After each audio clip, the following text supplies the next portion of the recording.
This entrance पे बात करने जा रहे हैं। एक एक एंट्रेंस को हम कवर करेंगे, उसके बारे में मैं आपको बताने वाली हूँ। तो सबसे पहले हम स्टार्ट करते हैं N1। N1 एंट्रेंस क्या होती है? N1 एंट्रेंस नेगेटिव एंट्रेंस होती है और ये मर्डर की पॉसिबिलिटी को बढ़ा देती है, इंक्रीज कर देती है। और इस घर में जो भी रहता है, जो भी पर्सन इस घर में रहता है, उसको अननेसेसरी फियर का जो है वो बढ़ा देती है। मतलब वो डर, उसके मन में एक डर सा बना रहता है। और जो N1 है वो नॉर्थ वेस्ट के एक पार्ट में आती है। N2 की डायरेक्शंस भी नेगेटिव डायरेक्शंस होती है और ये पर्सन की थोड़ा इसको जेलसी बना देती है। मतलब इसमें क्या होता है कि पर्सन एक दूसरे को देखकर जलने लगते हैं और किसी भी खुशियों को, मतलब किसी की खुशियों को देखकर वो पर्सन खुश नहीं होते हैं।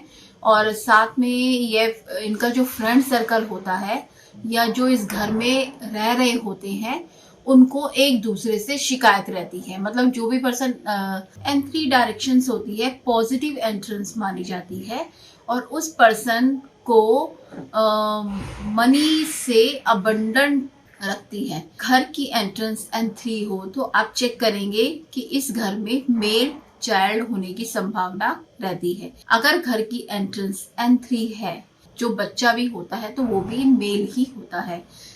उसकी ज्यादा यानी कि पुत्र प्राप्ति के योग ज्यादा होते हैं। N4 भी पॉजिटिव मानी जाती है। जो N4 की एंट्रेंस है वो भी पॉजिटिव होती है। डायरेक्शन में मतलब पितरों की प्राप्ति होती है, यानी कि उनकी ब्लेसिंग्स मिलती है और उन्हें मतलब उनका जो घर होता है वो खुशहाल रहता है। अबंडेंस यानी कि मतलब कोई किसी चीज की कोई कमी नहीं होती है।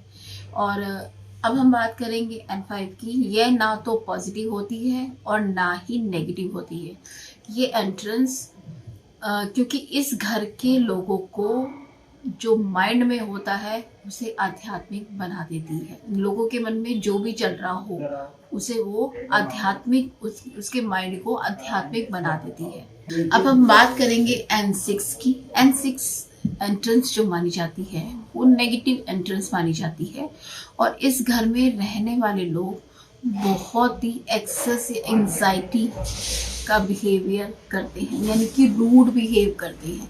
N7 की अगर हम बात करेंगे तो N7 की भी एंट्रेंस जो होती है वो नेगेटिव एंट्रेंस मानी जाती है और इस घर की जो लड़कियां होती हैं, घर के रिचुअल्स जो हम कह सकते हैं, जो फैमिली ट्रेडिशंस हैं उनको फॉलो नहीं करती हैं।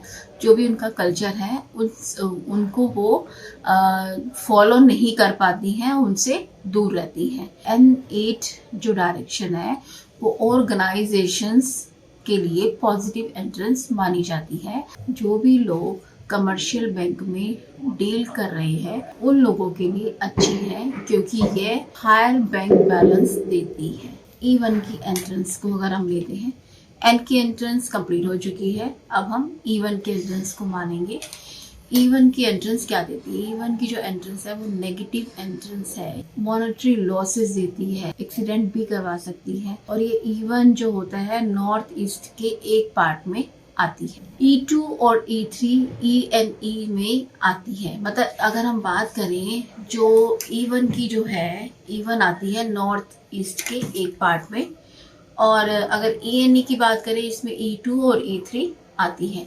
E2 एंट्रेंस में क्या होता है? E2 एंट्रेंस में खर्चे बहुत होते हैं और फीमेल चाइल्ड ज़्यादा होती है। और E3 की बात करें तो ये पॉजिटिव एंट्रेंस है और ये मनी देती है, प्रॉफिट देती है, लाइफ में सक्सेस भी देती है। और E4 की बात करें हम तो ईस्ट डायरेक्शन में आती है। E4 और E5 ईस्ट डायरेक्शन में आती है। E4 ये पॉजिटिव एंट्रेंस मानी जाती है। काफ़ी ज़्यादा बेनिफिशियल गेन हमें देती है और हमें हेल्प आउट भी करती है, हमारे कनेक्शन भी करवाती है। मतलब ये हमारे जो सोशल कनेक्शन है वो भी करवाती है और बड़े बड़े लोगों से और मेन डिपार्टमेंट के लोग जो होते हैं उनसे हमारे कनेक्शंस बनते हैं। W1 की एंट्रेंस क्या देती है? यह व्यक्ति के फाइनेंशियल पोजीशन को बहुत ज़्यादा खराब कर देती है। और जो लोग फाइनेंशियल ट्रबल्स में हैं और उनको मतलब उनके जो भी पोजीशंस है उनको लॉसेस में कन्वर्ट कर देती है। और यानी कि हम कह सकते हैं जो W1 की जो एंट्रेंस है वो नेगेटिव एंट्रेंस मानी जाती है। W2 की जो एंट्रेंस है वो पर्सन के माइंड में अननेसेसरी बॉदरेशन दे देती है, जिसकी वजह से वह उसके रिलेशन में प्रॉब्लम आने लगती है और उसके करियर में भी प्रॉब्लम्स आने लगती है। ये एंट्रेंस W2 की एंट्रेंस में ये सब चीज़ें होती हैं। W3 की बात करें तो ये एंट्रेंस है ऑक्सपीशियस है और ये मनी और प्रॉस्पेरिटी को प्रोवाइड करती है, यानी कि ये एंट्रेंस बहुत अच्छी मानी जाती है। नेक्स्ट एंट्रेंस की बात करें तो ये जो एंट्रेंस है ये रेजिडेंट्स को खुश बना देती है और जो भी चाहिए उसको फुलफिल करा देती है। जो इंसान चाहता है उसको मिल जाता है और वह वो खुश रहता है। ये एंट्रेंस बहुत पॉजिटिव एंट्रेंस मानी जाती है। W5 की एंट्रेंस की बात करें तो ये एंट्रेंस अच्छी नहीं मानी जाती है। ये एंट्रेंस जो है वो ओवर एम्बिशियंस यानी कि एटीट्यूड में कन्वर्ट कर देती है। मतलब इस पर्सन को करियर में इतना ज़्यादा सोच रहा होता है कि उसे कुछ भी मतलब मालूम नहीं होता कि वो कर क्या रहा है। तो इतना भी नहीं होना चाहिए इंसान को। W6 की जो एंट्रेंस है वो नेगेटिव एंट्रेंस है। ये पर्सन को उनकी जो एक्सपेक्टेशन है वो फुलफिल नहीं होती है। W7 की एंट्रेंस की बात करें तो ये भी नेगेटिव एंट्रेंस है और ये पर्सन को अनहैप्पी यानी कि वो पर्सन वहाँ पे खुश नहीं होता और उसे कोई ना कोई एडिक्शंस यानी कि कोई ना कोई उसे प्रॉब्लम्स होने लगती है।